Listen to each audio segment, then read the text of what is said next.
بسم اللہ الرحمن الرحیم۔ قابل قدر محترم ناظرین، سامعین حضرات، آج ہم اس ویڈیو میں یہ بتلائیں گے، یہ ذکر کریں گے کہ قربانی کرنے والا شروع ذی الحجہ سے چاند دکھنے کے بعد قربانی تک بال وغیرہ بنائے یا نہیں، اس کے بارے میں شریعت کا کیا حکم ہے۔ محترم سامعین حضرات، اگر ہماری ویڈیو پسند آئے لائک، شیئر اور کامنٹ کریں۔ اگر آپ نئے اسلامک ویڈیو کے لیے ہمارے چینل کو سبسکرائب ضرور کر لیں اور بیل آئیکن کا بٹن ضرور دبائیں تاکہ ہماری ہر نئی ویڈیو کا نوٹیفیکیشن آپ تک پہنچ سکے۔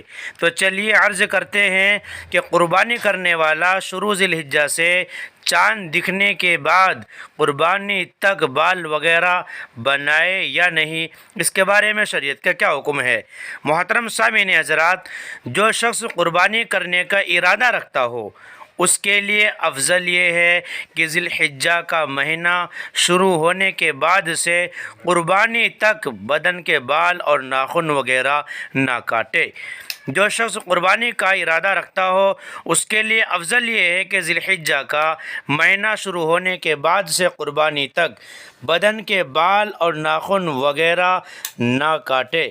محترم سامعین حضرات، اگر ہماری ویڈیو پسند آئے لائک، شیئر اور کامنٹ کریں۔